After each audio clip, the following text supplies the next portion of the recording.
Viewers வணக்கம், welcome back to screen time with Dinesh. இப்போ என்ன படம் ரிவ்யூ பார்க்குறோம்னு பார்த்தீங்கன்னா தேரே இஸ் மெயின்.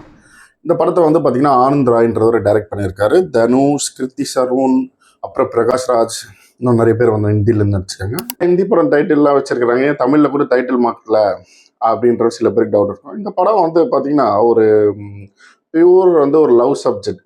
தனுஷ் வந்து பார்த்தீங்கன்னா ஒரு டெல்லியில் இருக்கிற மாதிரி காட்டுறாங்க, தமிழ் ஃபேமிலி மாதிரி தான் காட்டுறாங்க. பிரகாஷ் ஹீரோயின் வந்து பார்த்தீங்கன்னா ஒரு பிஹெச்டி வந்து பண்ணிட்டு இருக்காங்க. அந்த மாதிரி ஒரு இந்த மாதிரி ஒரு ஆங்கர் பர்சனெல்லாம் வந்து எப்படி கண்ட்ரோல் பண்ணலாம் அப்படின்ற மாதிரி ஒரு தீசிஸ் பண்ணுறாங்க. தனுஷை மீட் பண்ண வந்து தனுஷை வச்சு வந்து அவங்க தீசிஸ் வந்து முடிக்கிறாங்க. ஒரு ஸ்டோரி டெல்லிங்கே ரொம்ப ஒரு அழகாக வந்து சொல்லியிருப்பார் டேரக்டர்.